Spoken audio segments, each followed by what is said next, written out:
As we wait for our obligatory 15 to 18-minute window of lateness for e-flux lectures, it's a great pleasure to introduce Amika Dahl and Joseph Halligan from the Assemble Collective from London, and Esther Choi tonight. By way of introduction, the still unfolding economic collapse of the late aughts has rendered the impasse within architectural patronage more apparent. In late capitalism, crisis and conflict are generalized conditions deemed necessary for the creation of new markets, and architecture is contingent upon capitalism's fluctuating processes of expansion and ephemeralization. Yet rather than acquiesce to the design of market commodities, what if architecture realized its own crisis-making potential? How can designers who are invested in restructuring prevailing market forces organize themselves? How might rescripting the protocols of practice produce alternative aesthetic values, arrangements of resources and constituencies? If we could design a new relationship between architecture and commissioning institutions, what would it look like? I'd like to also thank Princeton Mellon Initiative, who generously supported tonight's talk, and by way of introduction, Assemble, our collective based in London, who work across the fields of art, architecture, and design. They began working together in 2010, are comprised of 18 members, of whom Amika Dahl and Joseph Halligan are joining us tonight. Assemble's working practice seeks to address the typical disconnection between the public and the processes by which places are made. Assemble champion a working practice that is interdependent and collaborative, seeking to actively involve the public as both participant and collaborator in the ongoing realization of the work. And Esther Choi is an architecture historian and a writer based in New York. She is the co-editor of Architecture is All Over, which is part of the series of Columbia Books on Architecture and the City from 2017. Let's give a warm welcome to Esther Choi.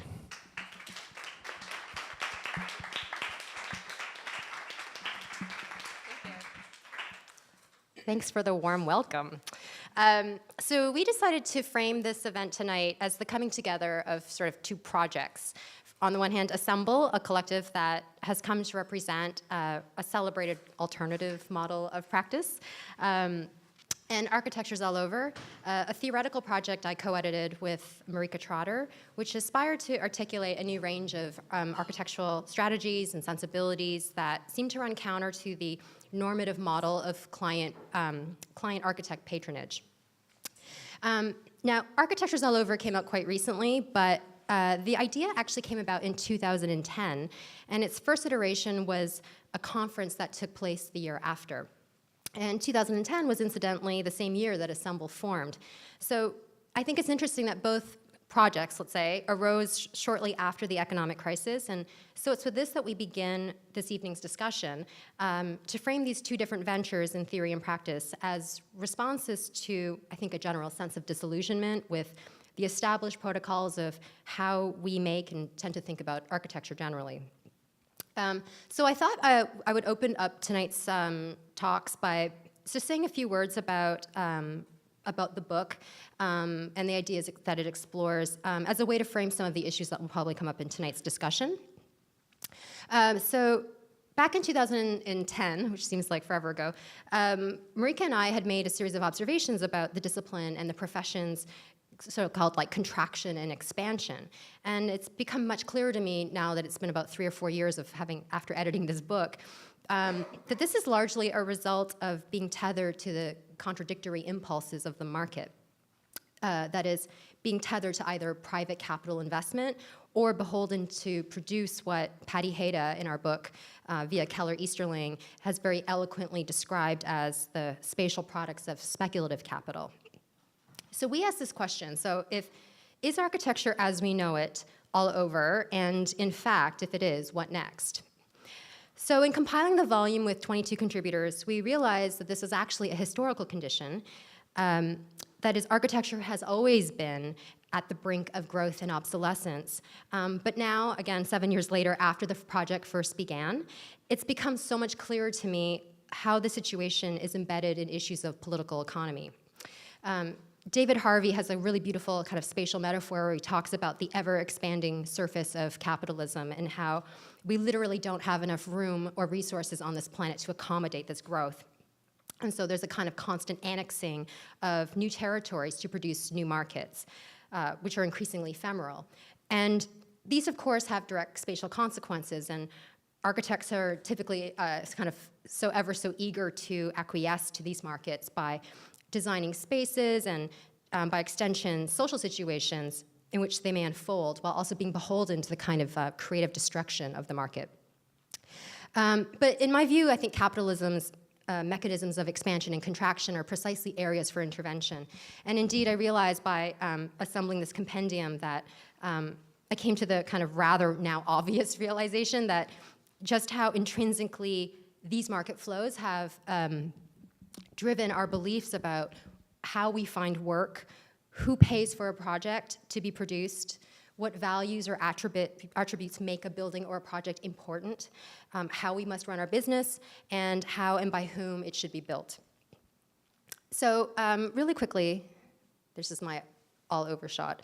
The projects in the book discuss this tendency in a number of ways by either positing forms of resistance to this kind of epidemic spread of capital accumulation, or by imagining the kind of existential pitfalls of acquiescing to its drives, by slowing it down or choreographing maneuvers around it, or by finding new opportunities and thus ascribing value to areas that are otherwise regarded as worthless according to market imperatives. And so really quickly, just to give you a flavor for the kinds of projects that we were interested in, Patty Hayda has a proposal called Erasure Urbanism, which looks at a community of Kinloch, Missouri, which is undergoing this kind of systematic erasure. And she considers how capitalism's infrastructural overlays, so things like subsidies or political deals or legislative tactics and so forth, might be a space for architectural action within explicit and underlying processes of urban transformation. You can also take, for instance, Adrian Blackwell's problematization of the virtual, which is a term, he argues, that has been co-opted by architects to describe the kind of informatization of architecture, a kind of data-driven architecture, and its engagement with digital practices as an alibi for form making, which he argues tends to echo the kind of freedom of the market. And he critiques that the kind of use of this moniker and this kind of logic for creating what he calls playgrounds for the new rich and infrastructure for the contemporary paradigm of logistics. And then you can also take, for example, like Sandy Halal's piece, A Plaza in a Camp, where she describes the kind of mediational activities of the architect in a far-right refugee camp in the West Bank. And here through this play, she kind of tells a story of negotiating what it means to delineate the territories of a plaza in a stateless place, while also mitigating the numerous agendas and stakeholders in its design.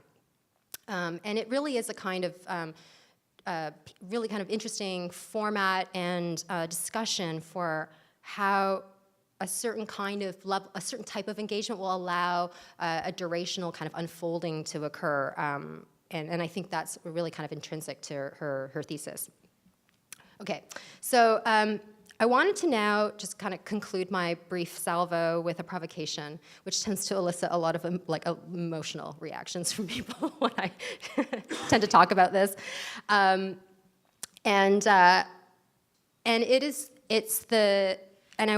so in the introduction, we attempt to theorize a kind of a notion of political entrepreneurialism and ethics, which we see as a kind of current thread running through the book.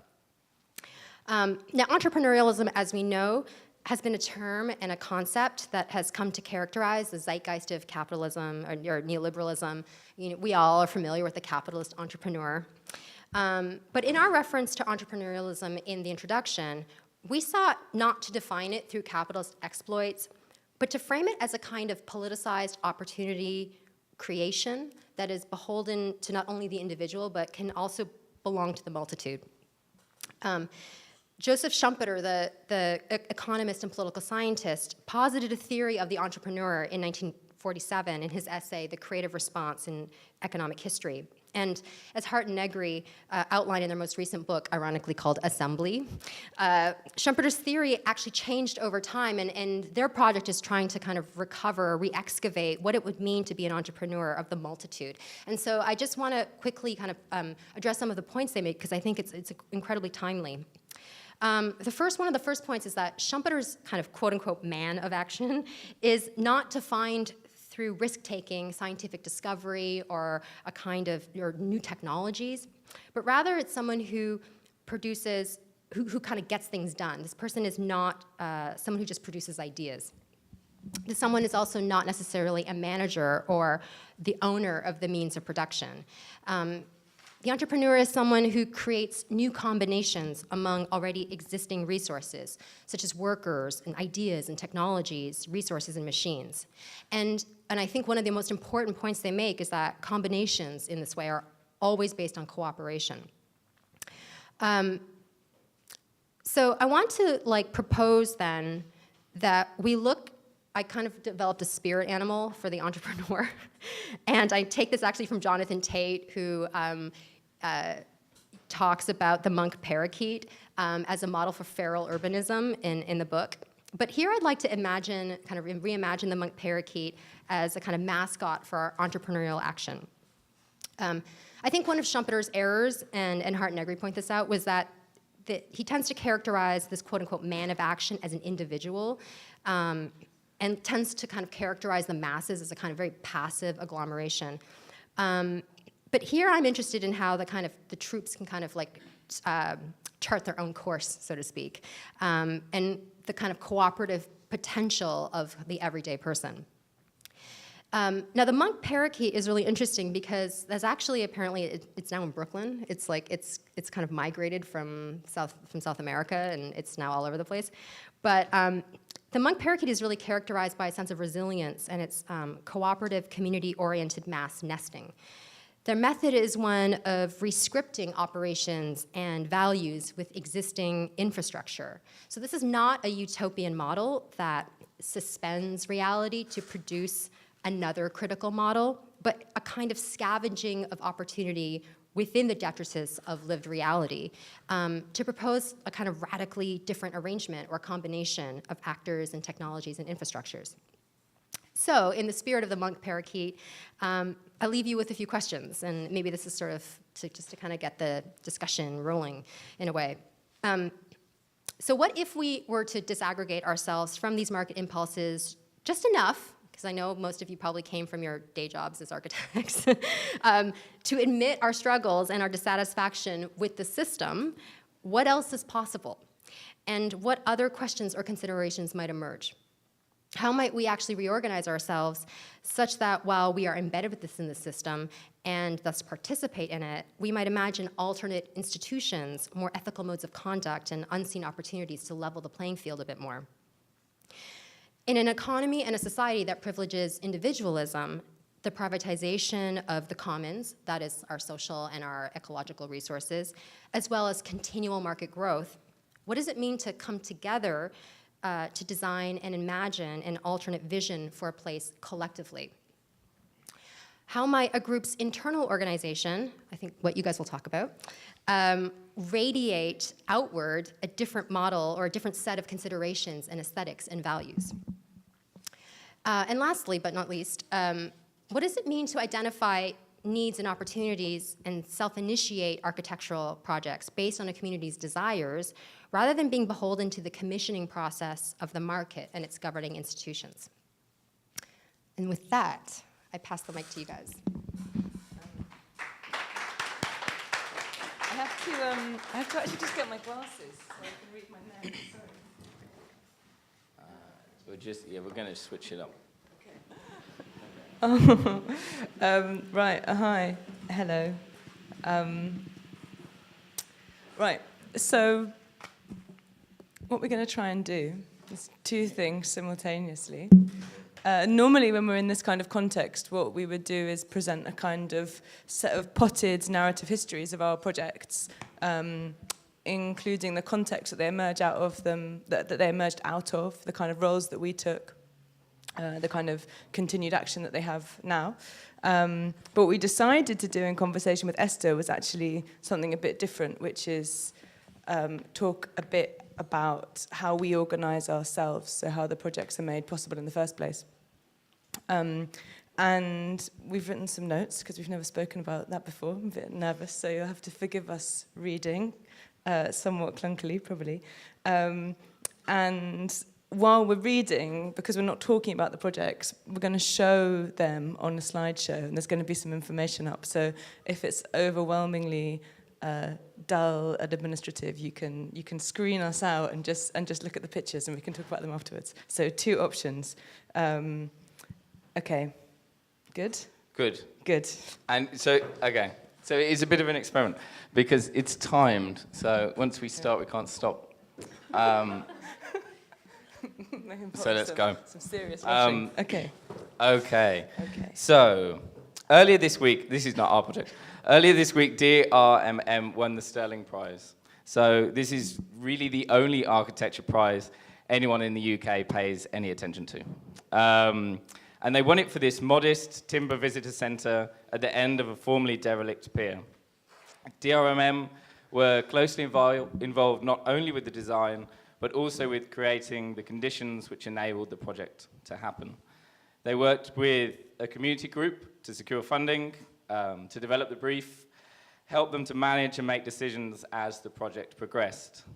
And in an interview with the AJ the day after the win, the practice principal, Alex de Rijk, argued that the project had significance for the profession, and perhaps those entering the profession, by showing the changing role of the architect is now a reality.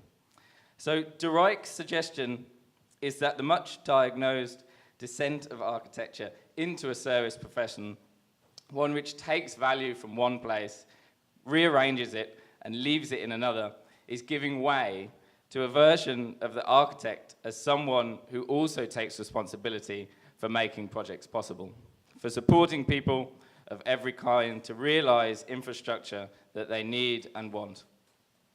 And who does that through, but through a kind of hustle and entrepreneurialism, financial literacy, assured and reassuring professionalism, and it's always kind of implied a little bit of pluck, kind of grit and guts. So it's usually implied, although rarely stated, that this kind of work is done with or on behalf of people who are traditionally excluded from manifesting their identities and needs in the built environment. People without the individual or collective means to operate powerfully within the mainstream political economy.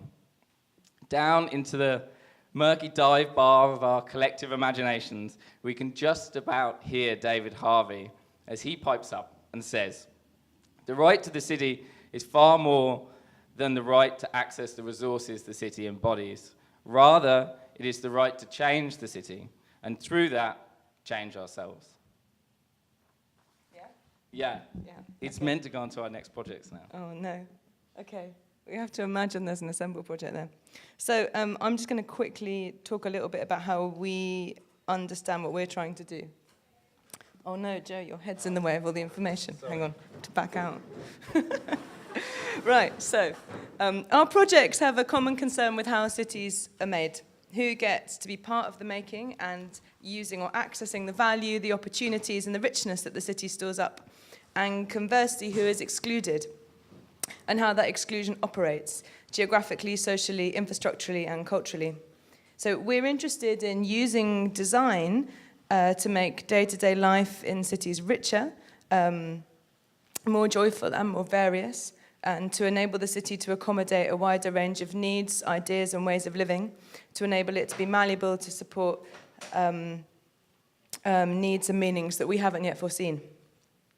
We're also concerned with how the social, cultural, and economic violence and injustice which are materialized, produced, and reproduced in the urban environment can be ameliorated, can be made more visible, and perhaps at our most ambitious, perhaps our most naive and optimistic, countered or overcome. So our broad conception is a pretty well accepted one, certainly one that's been current in the mainstream of architectural theory for a long time, And that's the fact that buildings, and more broadly, the form of the built environment, has the capacity, and a very powerful capacity at that, to make things which are in fact particular, cultural and historical, like the way we relate to each other, the superstructures of economy and politics, how these structures permeate down to make up the conditions of our affective worlds, our personal lives, to make all of these things appear like facts of nature, that is, appear like conditions of the world as we found it, things that are beyond agency, beyond decisions, like gravity, mountain ranges, or the weather. The orders which are given form in the built environment are so pervasive that they're hard to see and therefore hard to address. In the words of Carl Sandburg, which we're borrowing from Paul Kingsnorth, it's hard to see a lion that has eaten you. So the feeling of unavoidableness is in some ways a very accurate feeling. These things are broadly beyond what an individual can hope or expect to impact. However, they're not inevitable, and in order to really think about them, we think we also need to think about the conditions of architectural practice and how the conditions of the way we make buildings also makes the idea of reproducing these orders feel inevitable or unavoidable. What do we make of this entrepreneurial turn? As diagnosed, and I'd venture to say celebrated by Alex de Rijk and by the Sterling Prize jury, the body of work we are talking about here stretches out from the straightforwardly entrepreneurial to those encompassed by tactical urbanism, temporary architecture, pop-up, into which I would bundle participatory or community architecture, and the social turn. Now, there are a few useful things here which we don't set out to undermine. Sometimes such projects really do have value at the level of individual lives. They can be useful, too, in advocating for an approach to cities which is more incremental, more canny, more able to see and emerge what exists. And as far as they permeate educational contexts, they have gone some way to counter kind of hubris, the desire for a clean slate, and a clear act of heroic creation.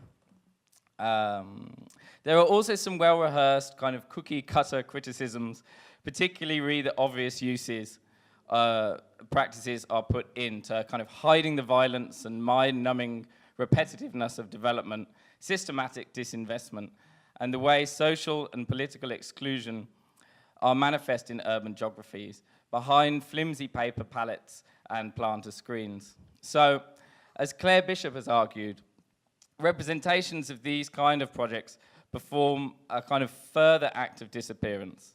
So photographs of interventions featuring self-published newspapers, people eating lunch on the street, smiling children clutching hammers, seas of hand-drawn maps and thriving vegetable gardens act to occlude the underlying political relations between the privileged actors and the then acted upon.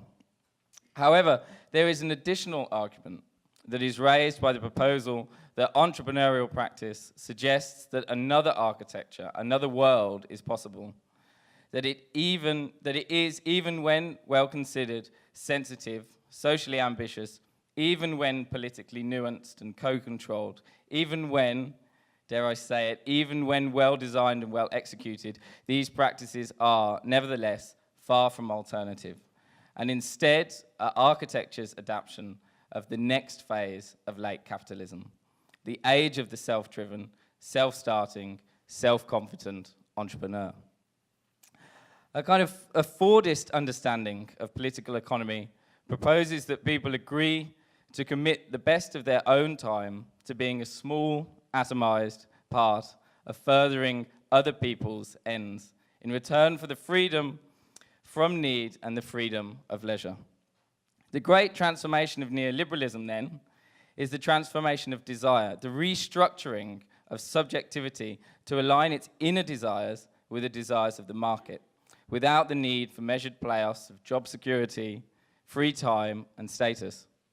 Now, we're kind of borrowing quite heavily here, and apologies to people in the room who might know a bit more. But this idea is based on another, which kind of bluntly and inelegantly, that we desire things not because they're objectively good, but that things appear good because we desire them. Our desires past the most basic, are learned. And our desire structures, our perception of the world, intervenes at the most basic level of our apprehension. This is now you, yeah? Okay.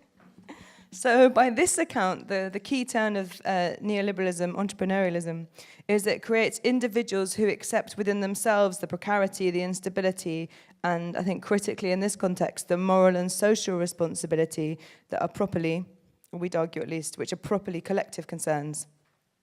Here, back in the smoky dive bar in our collective imagination, Lina Babadi leans in, muttering, "Artistic freedom has always been imagined as the freedom of the individual, but individual freedom is a myth. True freedom can only be collective."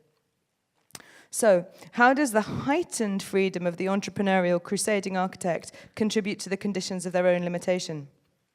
Does it neglect the possibility of collective freedom? And what kind of attention would we need to tend to that? What does the heroization of these essentially remedial, partial, and cripplingly modest interventions mean in a world where the production and occupation of urban space seems so totally stitched up? Are we, the entrepreneurial architects, simply making the best of a bad job, or perhaps inadvertently contributing to the progression, the evolution, and the dominance of the bad job? We'd like to suggest that, on the one hand, while we'd read that this tendency is perhaps worse than harmless, somewhere within it there might also be cause for hope. So we've often claimed that what we try and do is open up space in the city for people to experience a different relationship to their environment and through that to each other. Spaces, social as well as physical, where people can witness their capacity to have a formative impact on the world around them, to shape it to better suit their ideas, their needs and their desires. Such practice doesn't aim to create a new fixed regime in which more people are represented, but to make places which are more plural, mediate rather than remove conflict, more up for negotiation, more open in form as well as meaning.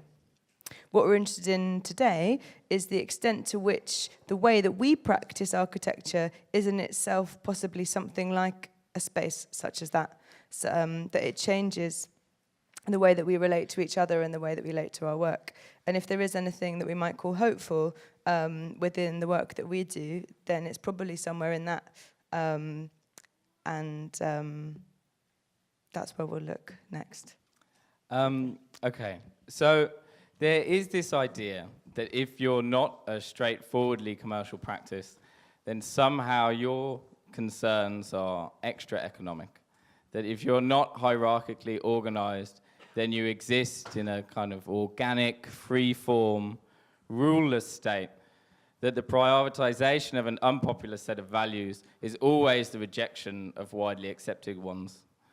That to be identifiable is to be internally coherent, to make firm, atypical decisions, is to have a clear sense of a future you're working towards. Now, none of these things are quite the case. For us, our practice is very concerned with cash. It's very bureaucratic, respectful, kind of sometimes to the point of reverence, rife with lively internal contradiction and conflict. Some of the things which appear as strategy are in fact emergent qualities of contingent decisions. Our administration and bureaucracy creates conditions that in turn creates both opportunities and constraints, priorities and tensions, awkward insights, and then fantastically proportioned blind spots. Together, this has created our working culture, which makes some kinds of work possible and even inevitable, and some kinds really very difficult indeed. So, yeah, we thought are you going to keep talking? I don't know whether we should do that bit first. Okay, yeah. Sorry. Right. Isaiah Berliner, in his much anthologized essay, The Two Concepts of Liberty, makes a distinction between positive and negative liberty. When we imagine freedom, what we generally imagine is what he would term negative liberty, that is negative freedom, the freedom from constraint. Certainly when we think about freedom in terms of the city, we usually imagine it negatively. That's in terms of accessibility, mobility, comfort, security.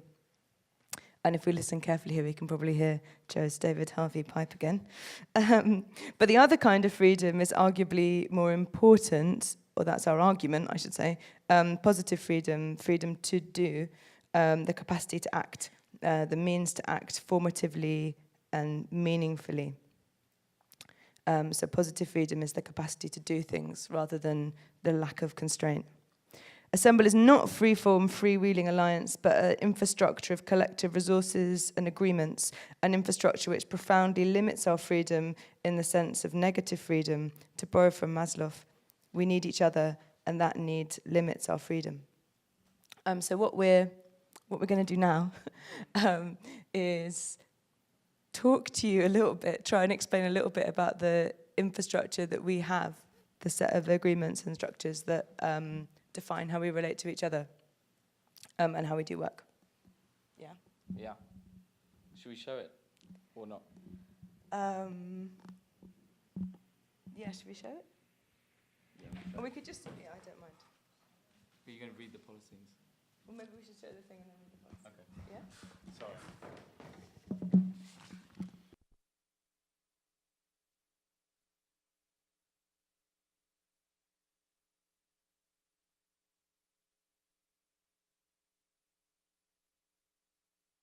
Do you want to start?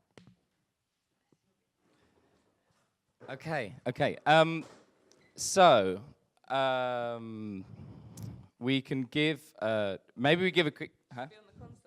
No, well, that's okay. Maybe we give a quick background of Assemble to start. So this is Assemble, or was Assemble.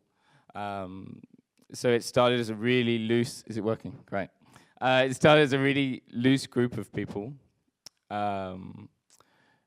working on a project, not having a name. It wasn't a kind of business at first, it was just people working together as a project. And then this gradually changed and morphed as people went back to university and did different things. This slowly started to organize into a kind of small group, which expanded as people left university and decided to come back and join. It kind of keeps expanding until we find ourselves in a situation like this, where we have people who have been involved that are all kind of members, some full-time, some part-time, and then some kind of non-time, but still all members. And then it comes to a point where two people get employed as a kind of office manager and a finance manager. And then we find in this kind of haze of HR that an admin that everyone wants to do, a kind of idea that we make a smaller group who has to work as the kind of dog's body.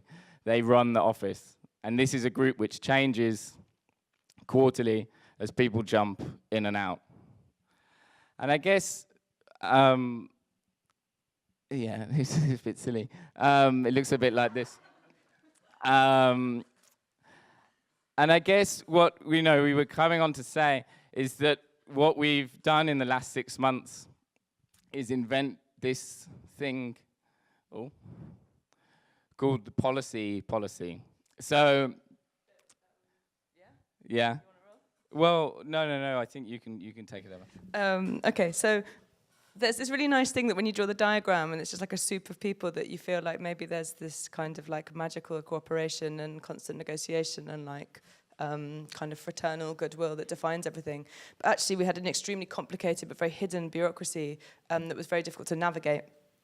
And we kind of basically got to a point where the majority of us were relying on Assemble for income, but also that we were doing a lot of projects that we were very invested in and we were very concerned about allowing to fail. And so we decided to create this thing which may turn out to be a monster. It's only 6 months old. And that was the policy. Would you like to perform it? We take turns, maybe? Yeah. Okay. So the way it works is this is an experimental document, but at the beginning you have the name of the policy, the person that wrote it, the date of adoption, the date it comes into force, and the revision number. And then it describes existing practice, what the policy is for, and then all of the points. Okay. You want me to start? Yeah, I can do it. Okay, existing practice. Assemble's operation is governed by a mix of rules laid out in the office manual, informal conventions, decisions made in sweep, mop, or MMM, and circulated by email or recorded in minutes. This situation contributes to a perceived lack of clarity, unnecessary lengthy discussions, the widespread uncertainty about when rules have been changed or adopted. What this policy is for. This policy sets out to create new, transparent, and easy-to-use system which describes collective working decisions about how we work. The policy describes a system for making, adopting, and altering policies which aims to remove any ambiguity about agreed practice, save time, increase transparency, and enable change where necessary. Point 1. What is a policy? Point 1.1. A policy can create rules or regulations under which Assemble members must abide. Point 1.2. The complete set of Assemble management policies shall constitute each and every rule by which Assemble members must abide. Point 2. Custodian of the policies. Point 2.1. Members elect one of their number to be the custodian of the policies, and this position must rotate annually at the Assemble Annual Summit. Point 2.2. The custodian of the policies must keep a complete set of adopted policies up to date in a shared folder. Only the custodian of the policies may edit the contents of the folder. Point 2.3. The custodian of the policy must also keep repealed and superseded policies for reference in a shared folder in a manner which enables them to be easily accessible by any member at any time. Point 2.4. The custodian of the policies must inform all Assemble members in writing, this doesn't happen, of any changes made to any of the policies at any time. I'm actually currently the custodian of the policies. I haven't read this for a while. This is news. The change shall not be considered adopted until such a notification has been made. Point 3. Point 3.1. All members have the right to make and sponsor policy proposals. Policy proposals include the creation of new policy and the revision or suspension of existing policy.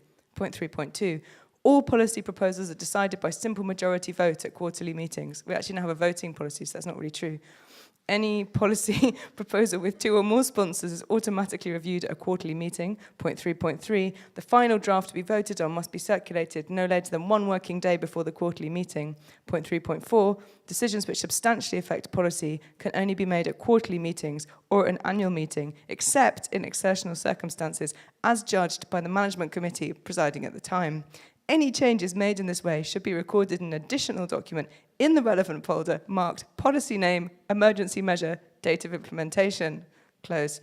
All such changes are to be notified to all Assemble members via email on the date of implementation and shall be considered temporary and must be formally proposed at the next available meeting. Yeah, and so that's the policy for all of the other policies. So there's 48 policies at the moment which are governing Assemble. The ones in black are ones that have been passed. The ones in grey are the ones which we're kind of still working on. We could read some more policies. We pulled some bits out. So this is from the new work policy. So this dictates how a piece of work goes from being offer to Assemble to actually something which is a kind of fee proposal which is given out to a client. 4 different versions, but each of them represent evolution within about 6 months down to the kind of complicated one at the end that looks like a common fisheries policy. Extremely. We have, I don't even know which one this is, general management policy, which tells the kind of the management group how to act. And then voting policy, so it all got very meta when we had to decide how we would vote on something. Then we decided we need a voting policy. And so then you have to vote in a voting policy, which is almost impossible. We have universal basic income policy, which is about how we pay ourselves. We can talk about. Well, yeah, I think so. It's maybe not so interesting. And then the Assemble work policy, which I think maybe you read because it's sweet. I'll read. Okay. I'm going to start a bit lower down this time. 1.1. Assemble's long-term priority should be to 1.1.1. Enable all its members to do the work that they would like to do in a supportive, enriching, and stable environment. 1.1.2. Create a framework through which we can achieve more together than we could alone. 1.1.3, support and encourage members to pursue their interests, to grow and develop their skills and experience in the understanding that this is enriching both for the individual and for the collective. 1.1.4, Assemble should enable all members to do what they want to do, so long as doing so does not significantly or sustainably prevent another member from doing the same. Point 2.1, Assemble work is defined as, point 2.1.1, any work that we make a collective decision to take on and pursue together as Assemble or any of its subsidiaries or related companies.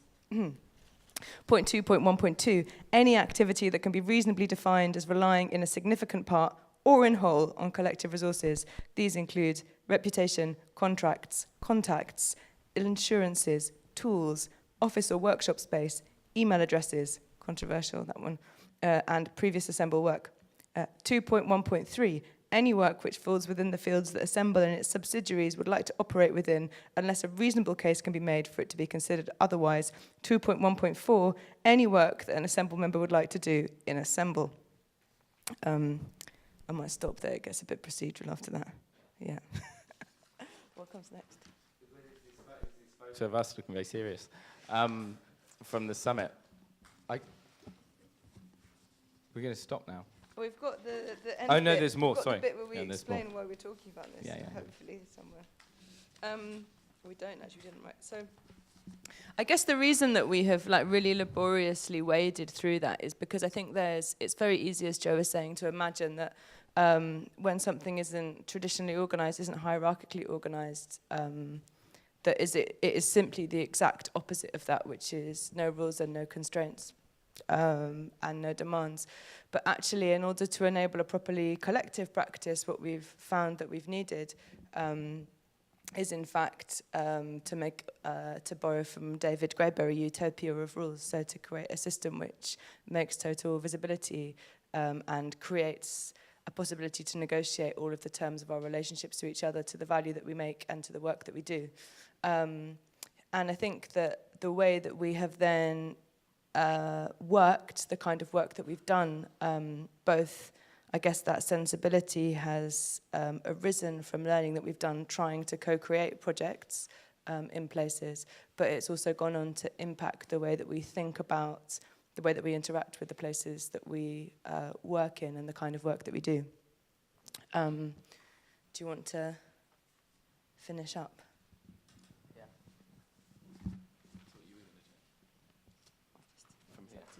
Yeah. Okay. So you've got to go back to that bar that Harvey's in. I'll switch this back to the nice. Yeah, go back to the flow. Okay. So Frederick Lorden has just popped in for a nightcap. The great mystery of our time, he argues, and by time he's getting through the mazes of our incomprehension, he's quite drunk maybe, which is why he's a bit vaguer and less eloquent than normal, is employment. So the act through which we agree to commit the best part of our time, the most active parts of our life, to furthering someone else's desire. And so we advocate for a mode of practice that doesn't demand that we always act with clean hands, that everything we do exactly reflects the kind of world we want to live in and the way we want to live.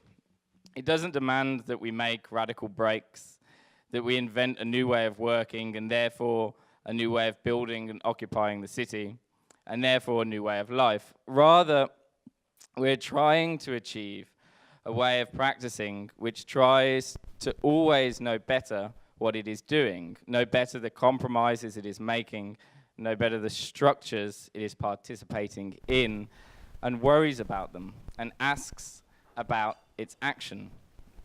That knows where it sits on a spectrum of complicity, compromise, and resistance, that doesn't throw the baby out with the bathwater. And so here's Hal Foster, leaning back across that sticky bar for the final word. The avant-garde is, he almost dropped his papers, the avant-garde is irrelevant insofar as it stands outside and critiques and subverts and expounds. And relevant is so far as it locates the existing pressure cracks in social form and worries about them. So we're now gonna talk to you, and you, I think, right? Yeah. Thank you.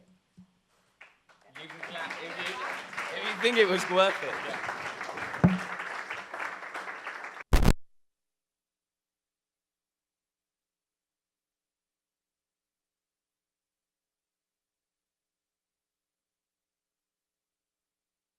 We can Hello. share.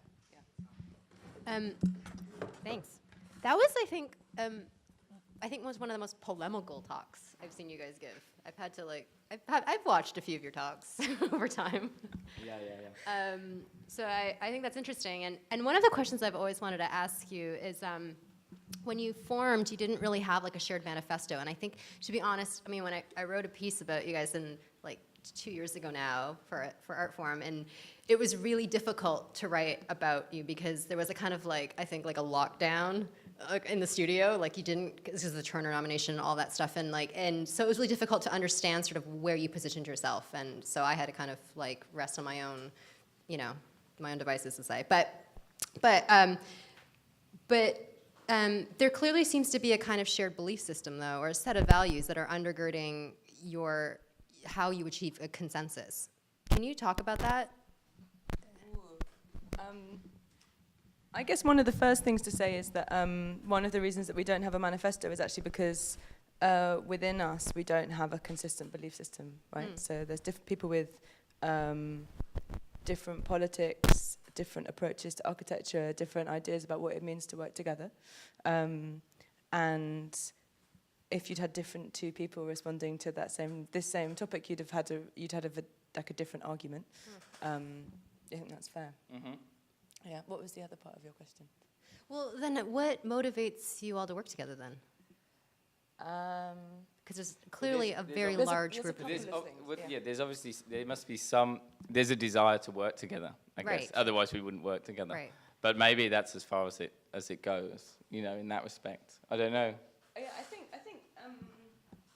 that there's probably a shared dissatisfaction, or almost totally shared, not universally, but almost totally shared dissatisfaction with not necessarily output of traditional architecture practice, but the experience of it. So when we first started working together, the majority of people had part one architecture jobs, and they were quite bored, like working all day behind MicroStation doing door schedules. And really that impulse of boredom combined with the idea that the stuff that we'd learned in our education had suggested maybe that architecture was a slightly more wide-ranging or ambitious or kind of plural practice, and also that it was more fun and more enjoyable. And so I guess together that's the thing that drove the original project. And then different people have joined back in at different times, and they've seen different opportunities in coming to join again. I think the thing, though, that probably everyone shared a bit at the beginning as an impulse, which I guess is probably grows out of the education, which is the idea that architecture should imagine itself, at least partly, as a humane practice that has a kind of broader responsibility. Though people imagine that responsibility very differently and imagine their relationship to that responsibility very differently, I think.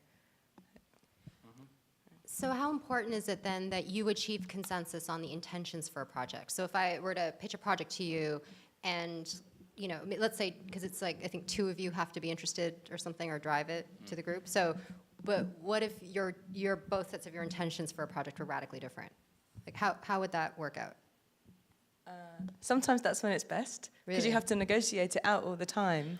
And I guess then every decision gets pulled through two totally different sets of lenses. Obviously, there's like a limit, but you also tend to share a driving interest, and that's the thing that maybe pulls you towards a project. But I think one of the things that's important or useful about the mode of collaboration we have is that it doesn't demand consensus. It actually can take conflicting ideas together, and sometimes conflicting ideas end up in a project. And sometimes that makes them much more interesting than if it was just a totally resolved, really complete idea that was just executed really smoothly. And it ends up with these things that look a bit raggedy and are somehow a bit complex or a bit incomplete. And that is a thing which is sometimes quite valuable to leave in the end result, because it leaves it open for other people as well. Well, clearly there also has to be like not only a willingness to want to work together, but also willingness to like open oneself up to that level of discourse and like constant conversation, because it sounds like that's intrinsic to your practice. It's conversation. I mean, it's like I'd say it's one of the main design tools Right. that we do. Is the kind of conversations that happen between everyone in the office. Go on. Do you feel pressure that might be like on the kind of metrics of like how a typical practice would work, an inefficient mode? It's deeply inefficient, right? It's like deeply inefficient way of working, Yeah. just like constantly chatting.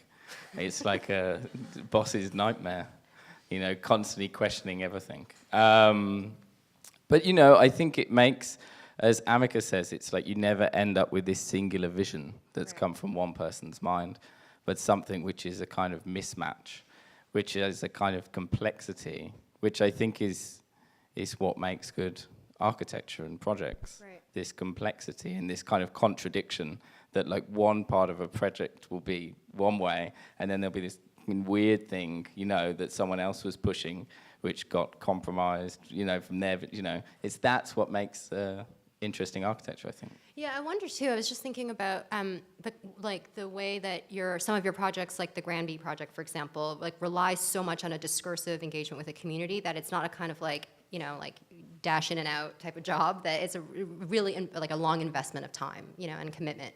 And I wonder how much it's sort of a chicken and egg scenario, but I wonder how much your willingness to operate on those terms, like for yourself as a practice, then would lend itself to a certain kind of work that requires a certain level of kind of discursive commitment, but also in turn maybe engaging in those projects then somehow fed back into then your own kind of like self-reflexive understanding of like how that changes you as a person and how it changes you as an architect and as a collaborative.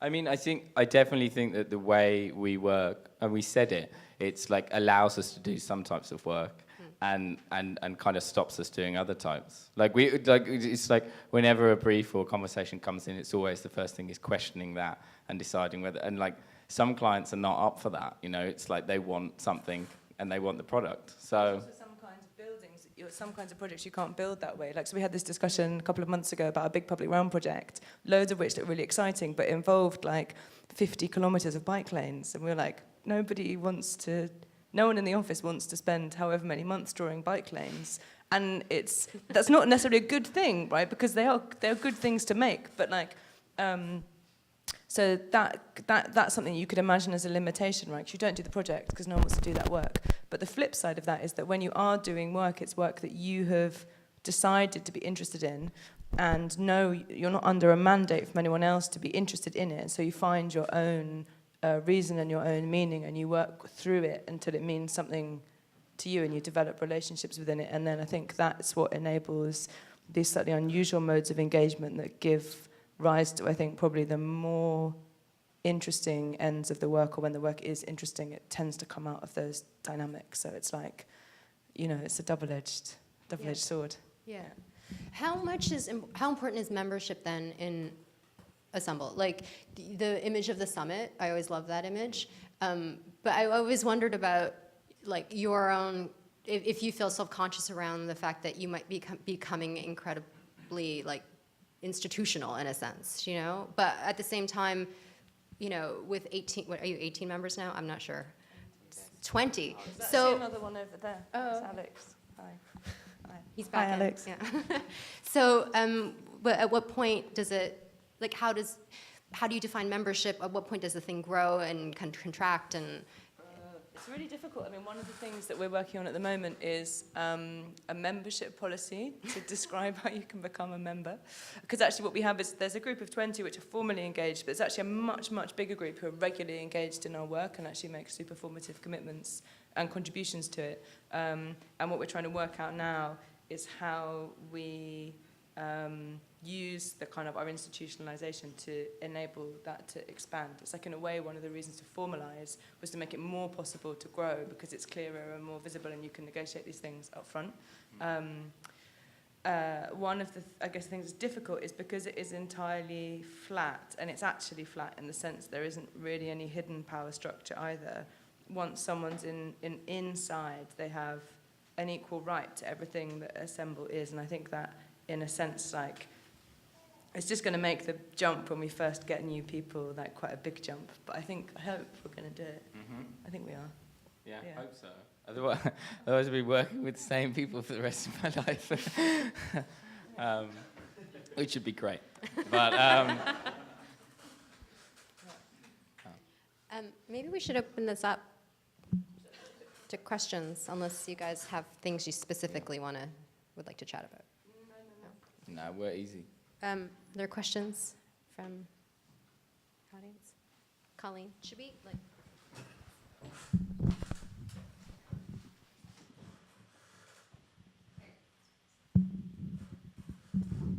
So there was like one point that you glossed over as like not interesting, and that was how you pay yourselves. And I don't know, I find that very interesting. So yeah, I would maybe like you to return to that. We can talk about it. It's the reason we didn't want to, the reason we glossed over it is because we used to pay ourselves a certain way, and we just. Yeah, and it's like we'd been through many iterations, and we just started another way. 1st November. So it was almost couldn't face going through it. But have you got the policy? We'll read you the policy and we'll tell you exactly how we pay ourselves. The name of it's being contended because it was written as the Universal Basic Income Policy. And the idea was basically originally, when we first started working together, we shared everything, and we didn't have much money, so it was fine. We just paid each other what we thought we needed.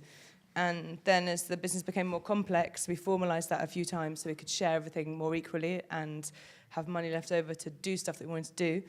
And then we got stuck in this situation where, particularly due to partly a lack of experience, but also a kind of a lack of boundaries in terms of our relationship to our projects, we got into a very difficult situation where everyone was working all the time, and it was really difficult to stop. And whenever you stopped, you felt like you were letting everyone else down because they were still working.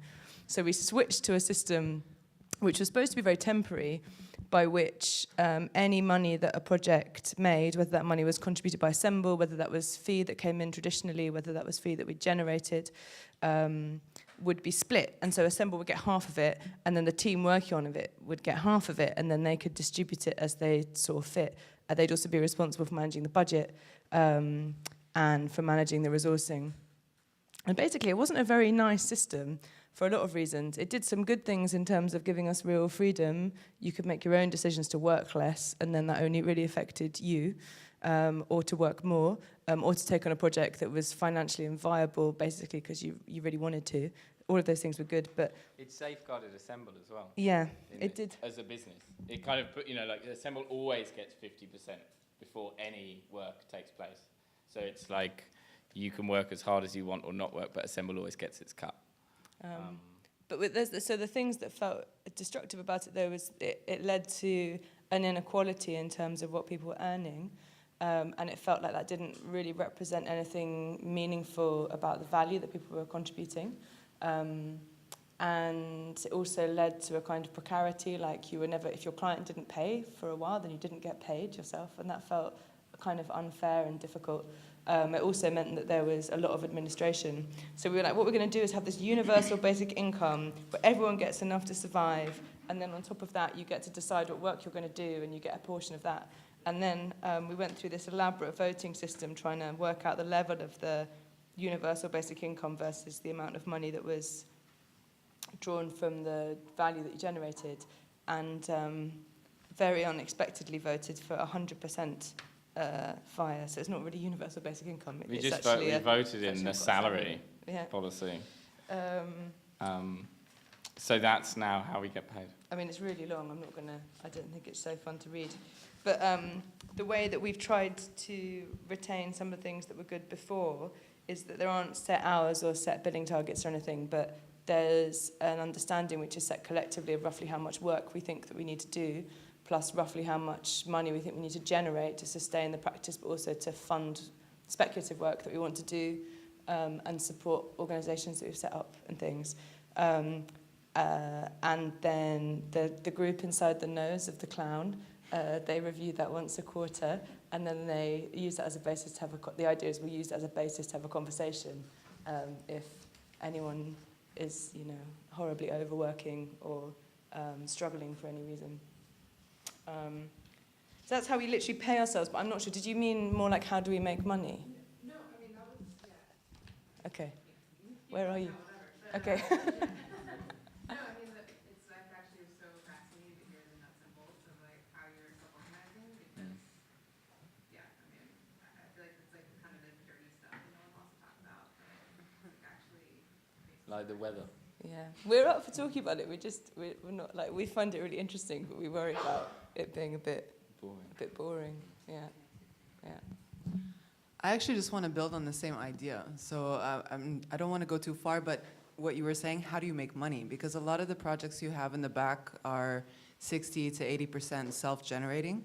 So I'm sure you do a lot of projections and speculation in terms of how is a project, when you take it on, is it going to generate the money that it does? So is every project that you guys take on that successful?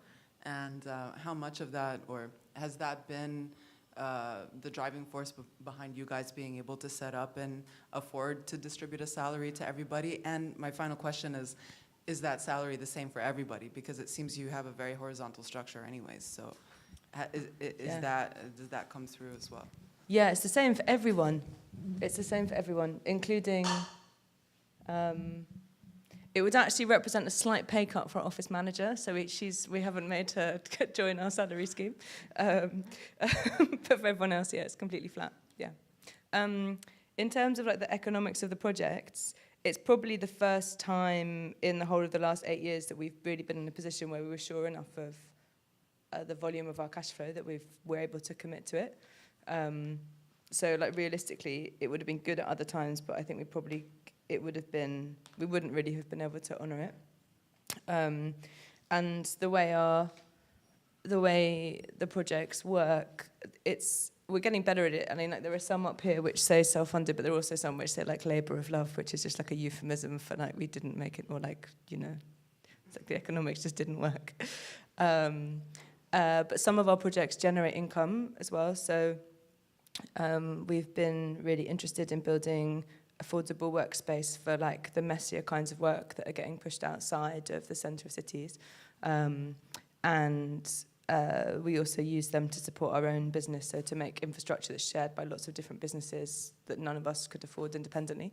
And the last project that we did, which is now finished, was our first studios. That generated quite a low level, but like a steady level of income, which was really helpful, I guess, in terms of like stabilizing stuff. And we built a building in that next to our studio complex called Yard House, which is the one we had the pictures up of with all the tiles on. And when we lost the site it was on, we sold that building. And we owned it because we'd part-funded it. So that building over its lifetime, although it cost us money in the initial phases, it made money overall. So there's quite a few very particular different economies. So some projects we actively support, and other projects try and take a longer-term view of how they might support us in the longer term. Keep the identity of an architecture firm, but you're actually doing a lot more other businesses too? Yeah, not a lot, but some, yeah. They're all quite related, though. I mean, there aren't any, like, secret businesses that, like, aren't on the page. We're not, like, selling, I don't know. There's no import, export, or anything like that. Yeah. That made money. Yeah. Well, I mean, only because we didn't pay ourselves to do it. Yeah. More money than you projected? It's kind of embarrassing to talk about the economics of that project because no one really did a spreadsheet. We just sort of like, when we were like 20 and doing it in like our spare time, and it did miraculously just over break even, but like,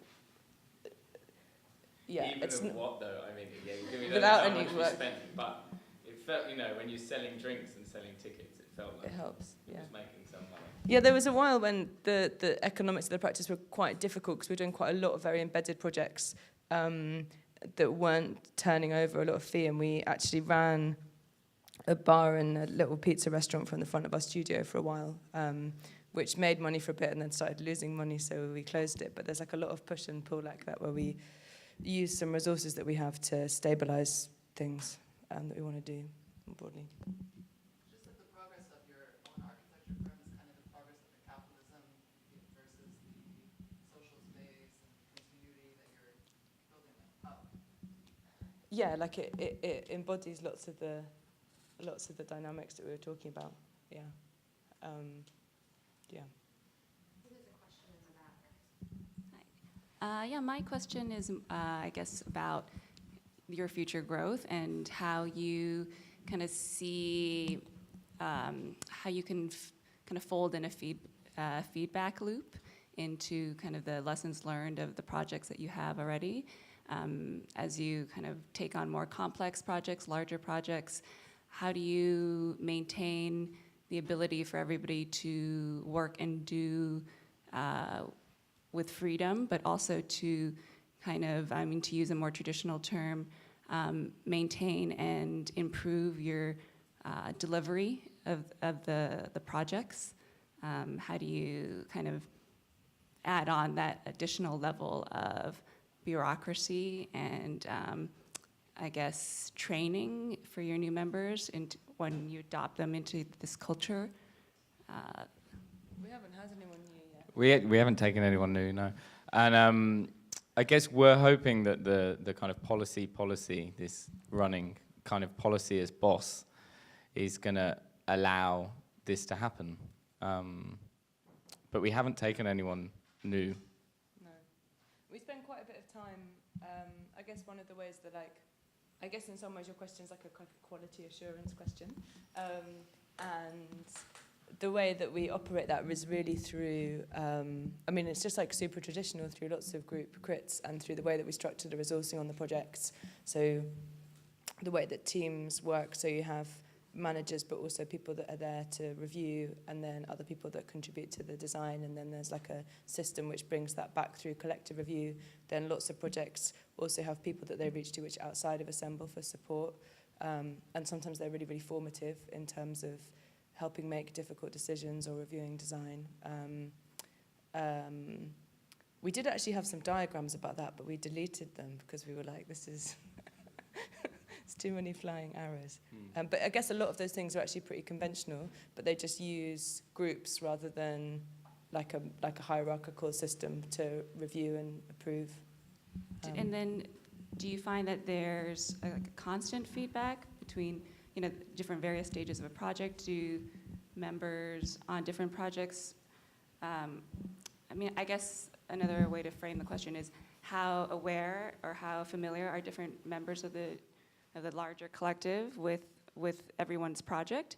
And are there, is there ever an instance where you feel like, oh, I wish I had known what that person was doing, like what their takeaway was, so that I could, implement it on my project?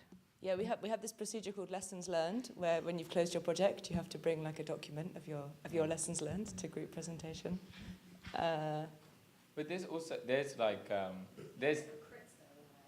mechanisms. So it's every week there's an email which goes around, which is the minutes of the kind of 4M meeting, the kind of general management group meeting, which has an update of like time spent on a project, fee spent for this stage, who's worked on it, comments, like main things that have happened this week, and then when it's next up for review. And then every Monday evening or Tuesday morning, alternating, there is a collective review, which will look at maybe 5 or 6 projects through that. So your project will be seen once every 3 or 4 weeks, and it'll be updated every week, and then the collective can have a look at that. But I guess in some ways we also all work from the same room most of the time, so the work's very present, and we're trying to do that more, but also it's not a collective in the sense of like an artist collective. We will essentially have individual practices which are collectivized. In some senses, the kind of collective body operates a little bit more traditionally than that, in that it's understood as like all of the work that Assemble does is the responsibility of everyone in Assemble. So in that sense, it's a bit more like an office.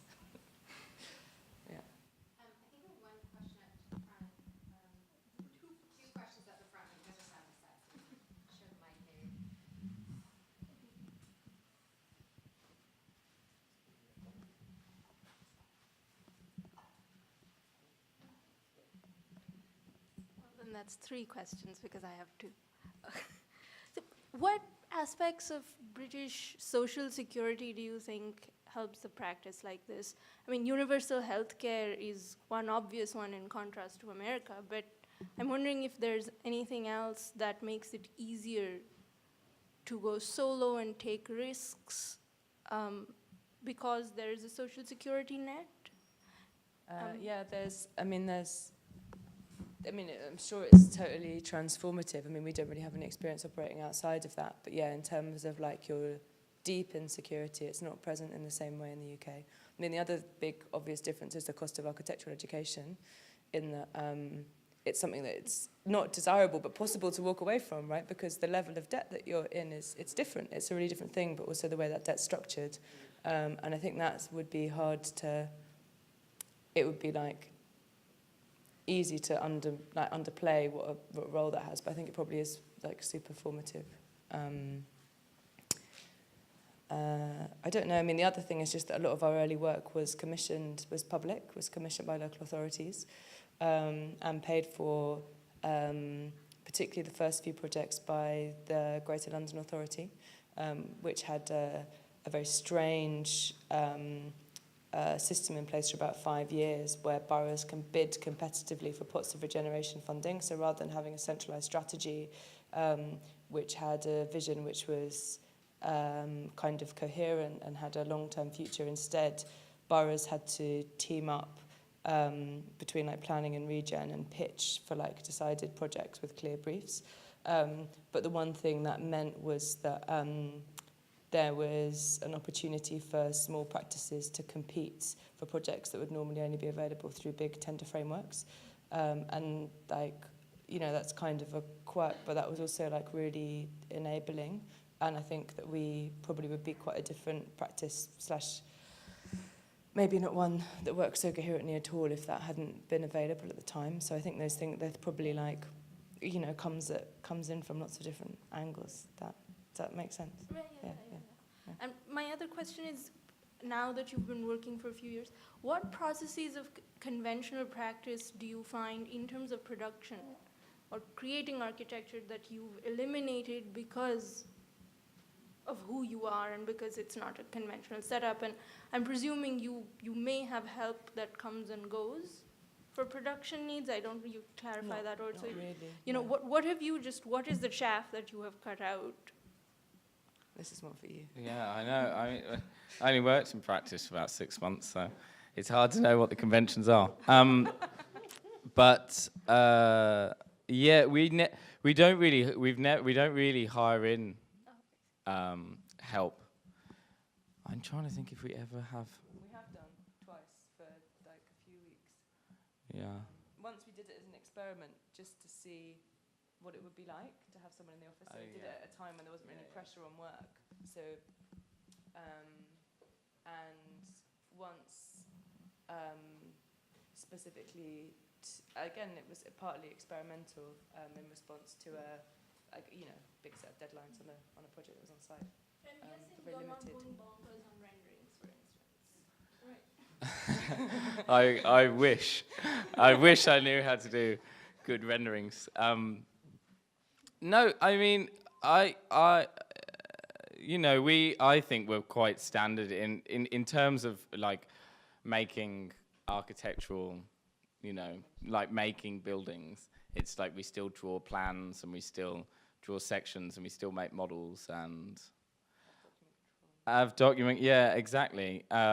We have the specification thing. What's that called? That you put you put the numbers in and it tells you the spec. NBS. We have NBS. So yeah, very professional practice. No, I'm joking, of course. Yeah, no, I think we borrow a lot. If anything, I think we're probably a bit more like architecture school or something, the kind of stuff that happens in architecture school rather than office. Like, I think we make lots of models which I could imagine in a practice you would not have time to do. I guess that's because a lot of us are teaching and telling our students to make models, so we make them as well. Not of our work, though. Yeah, huh? No, not of our work, of course. No, of course. They make their own work, of course. Yeah, no. God, what a terrible thing to say. No. Sorry. No, we haven't cut anything out, I think. No. I'm just gonna expound on the same theme. Okay. So I was thinking about like the history of collective practices in architecture, which is kind of quite large and significant. And I was thinking of like, Super Studio more contemporarily, Super Sudaka. There's always a super somewhere,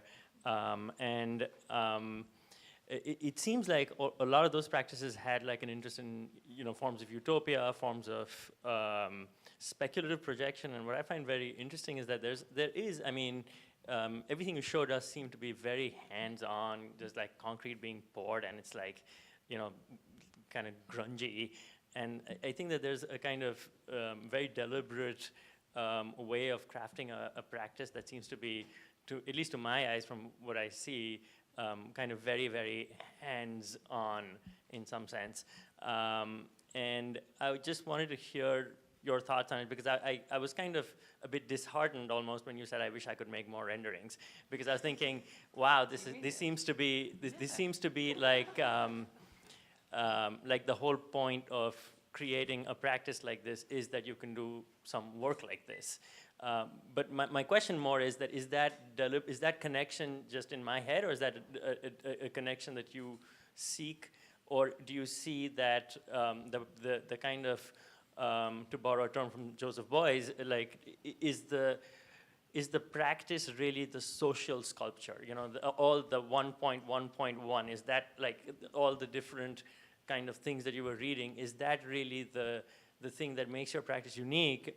And that the kind of architectural forms and the architectural, like, kind of more conventional idea of form and material that it acquires is something that can be fluid based on the people that come and go. So, if 20 years down the line you might be doing renderings and utopian projects, and that's not relevant. Yeah, the content is.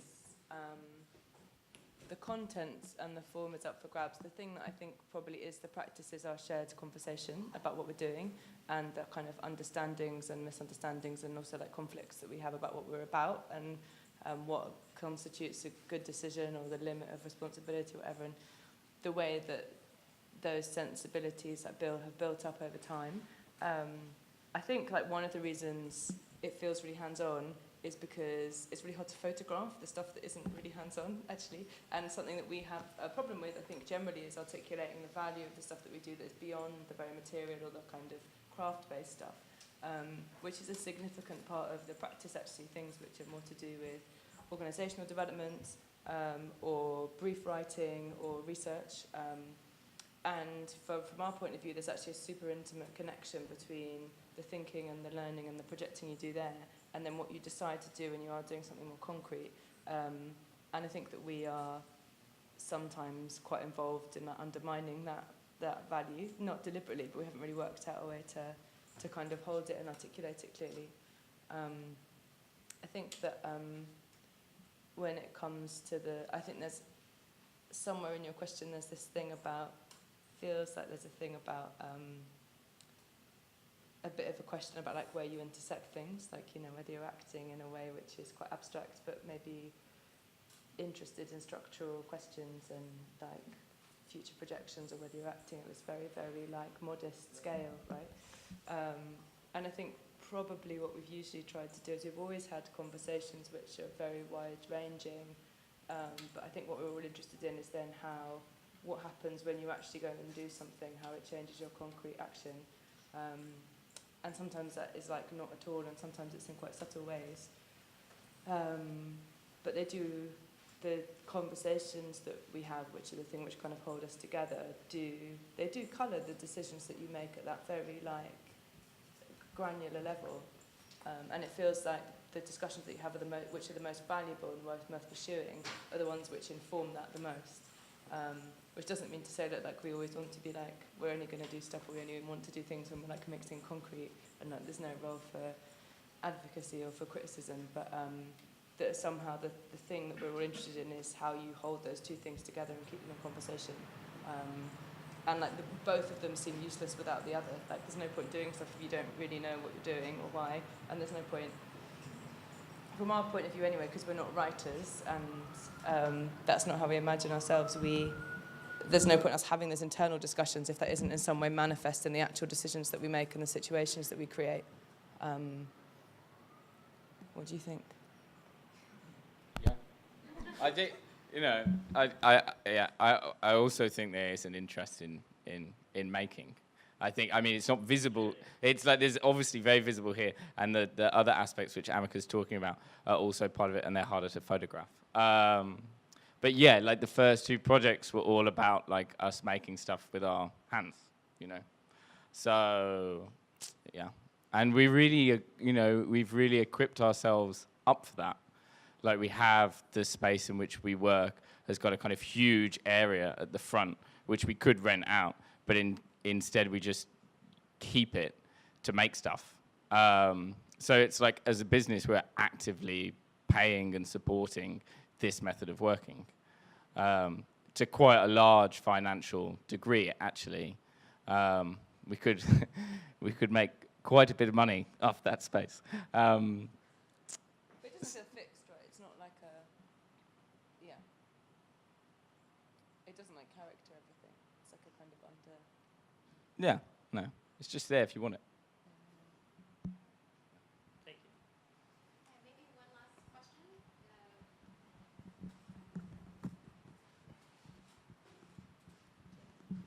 Hi, thanks. So my question is for you three, based on the introduction. I feel like Esther probably has to comment on this too. So in the conflation of neoliberal, capitalist, and market forces, where do you account for the role of awards or prizes? Which on one hand could be seen as an opportunity for exceptionalism that defies market forces, but often after doing so integrates winners into those same markets unchanged with exponential momentum. So I've heard different members of Assemble speak on the topic of the prize and how it affected the practice, and I appreciate the range of responses to that.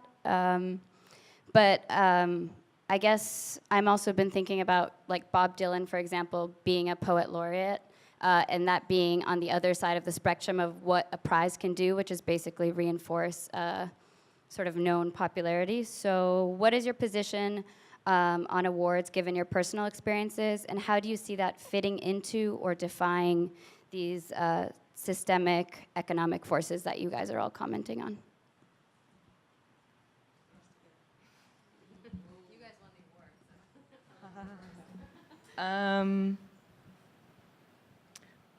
So to be like super honest, or be really direct, most of our shared response to the kind of circus of like a big international award was just to try and like not think about it too much, to not give it too much of our own attention or concern, because it felt like really the primary impact that it had on our office in an immediate sense was that it was like quite distracting, a little bit stressful, but also that it's like a stupid thing to be churlish about as well, you know. So I guess we tried to just find a way to hold it. I think in terms of the broader impact that it has to the kind of work that we're trying to do, or the kind of collective effort of work that we see ourselves as being part of, I think the exceptionalism is super unhelpful. I think that it's definitely true that like lionizing particular groups or individuals and then giving them exceptional resources in lots of ways makes the work that they do like look more impossible, seem less accessible, and seem like you know, like just like a little like firework sideshow rather than anything which has any serious engagement with like, you know, most people's day-to-day business. And so I think in that sense it's like not a useful thing. I think what we've tried to do in our own way is find ways to just use it quite literally. Like I guess in the instance of the work in Liverpool, just to try and use the gallery as a showroom to sell things, to support a business, right? So it's like a very literal reading of what a gallery is for. And be a bit, I guess it's a bit dumb, it's like being willfully a bit dumb about it. But yeah, I think the broader point about the exceptionalism that it supports is like a really good one, and the thing that's most troubling about it. Yeah. Yeah. Don't know. What do you think? Yeah, I mean, I agree completely with what Amika said. I guess we tried not to think about it too much, and just try to think on a kind of basic level the best way that you can use all this unwanted attention to try and do something to help what we were doing at the time. And so using it to set up this workshop seemed like a good idea. And it works in a way, it's a workshop that's still going now, that was preloaded with orders because people saw it in the Turner Prize. So in that way, that's pretty cool. Yeah, you said the rest, I think. But I think you guys are always really honest about, you were very aware from the beginning about how you might be, you provided a kind of brand equity potentially, right, for an award, and so I think you guys are, pretty sensitive to that. That's my take on it. No, but I mean, it did inform I think in some ways from my conversations with many members of the collective, your choices for what jobs to take and what not to take, because clearly I think a lot of people were interested in your work for other reasons that run counter to the spirit of the work in a way. Yeah, I think that's an excellent question. I think, I think that it's interesting too how there's so few awards in a way, and that it really is about exceptionalism, and that it'd be interesting why don't we have awards for that privilege other values, for example? I mean, it's a really dumb question, but it's really but it still needs to be answered in a way. I don't know that I have a super inspiring kind of way forward or a thing to end on beyond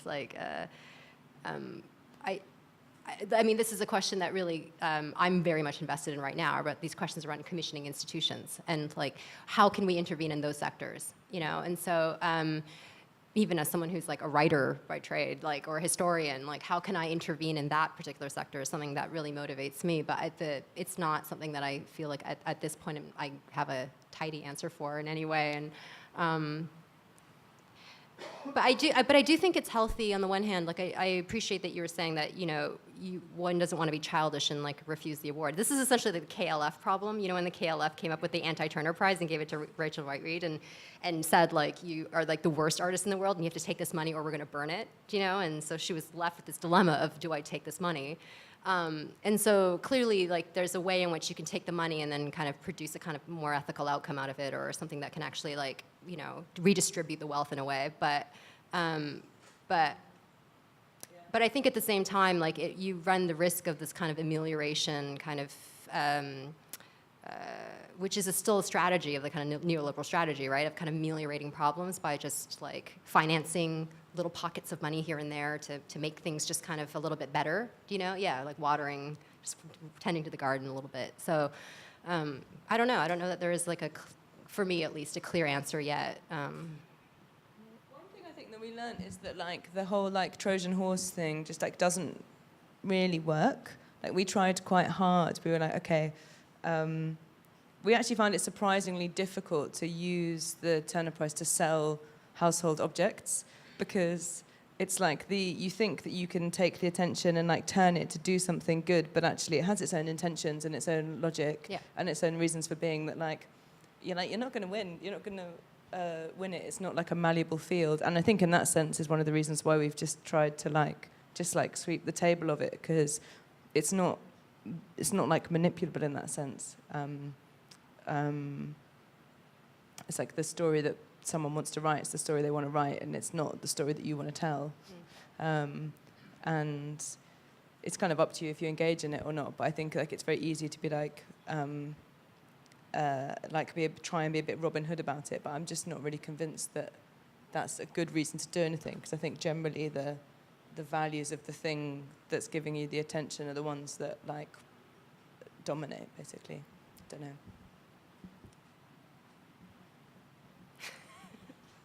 I think it's a bit of both. It's a bit of both. I think it's because it worked a bit. It works a bit, yeah. It works that we definitely sold more cups than we would have. Yeah, Otherwise. yeah, So, substantially more. it's like But it was like more. It was still harder than we thought it would be. yeah. No, It it's wasn't true. just like, the media are going to say what they're going to say, Yeah. and then, it's so funny. It's so funny. You have to.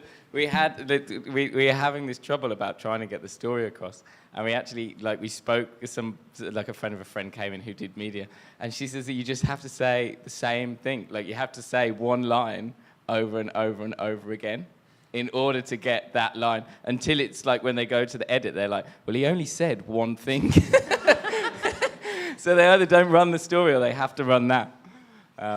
It's quite funny. Maybe on that note. Well, thank you so much both for your honesty and your kind of forthcomingness and your presentation today. And I think everyone here really appreciated it. So thank you.